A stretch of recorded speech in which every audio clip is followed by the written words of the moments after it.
Hello, Tom from Every Step Physics, EveryStepCalculus.com. This is a physics problem. I'm going to read it to you. At t equals 0, time equals 0, a wheel rotating about a fixed axis at a constant angular acceleration has an angular velocity of 2 rads per second. 2 seconds later, it has turned through 5 complete revolutions. What is the angular acceleration of this wheel? And here's how we do that. We put physics in here to get to our menu, which is in the instructions if you purchase my programs, of course. We're already at angular acceleration because that's what the problem asks for. And a heads up here, in the problems, they never give you omega. Omega here, omega initial and omega final is actually angular velocity. Initial and final angular velocity. But they don't put that in the problems. They put rads per second, you know. Angular velocity is such and such. And so, anyways, I put rads per second in my menu for a problem like that. So you have to work with my problems to figure out how they, find out how they work and get used to them. But anyways, I'm going to show you how that happens here in a second.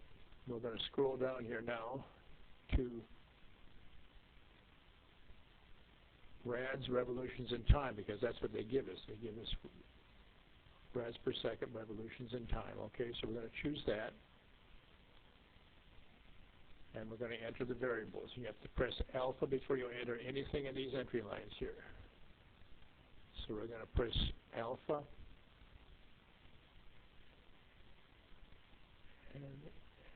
And there's for 2. And then for the revolutions, it's alpha 5. And for the time, it's alpha 2.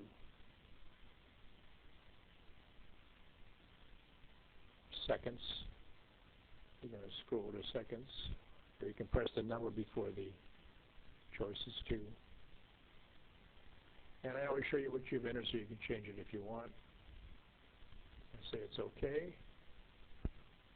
First thing we do is change the revolutions per second to rads per second. We do that here.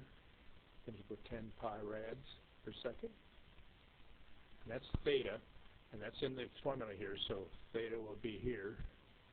And then we have omega initial, which is initial angular velocity. And t, etc., time. And then we add the variables.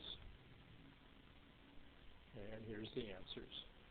5 pi minus 2 rads per second squared, or if you put approximate into the calculator, it comes up with 13.7, which is close to the choices given by A, B, C, D, which is 20, 23, 17, and 14. So we choose number D, 14, for this answer.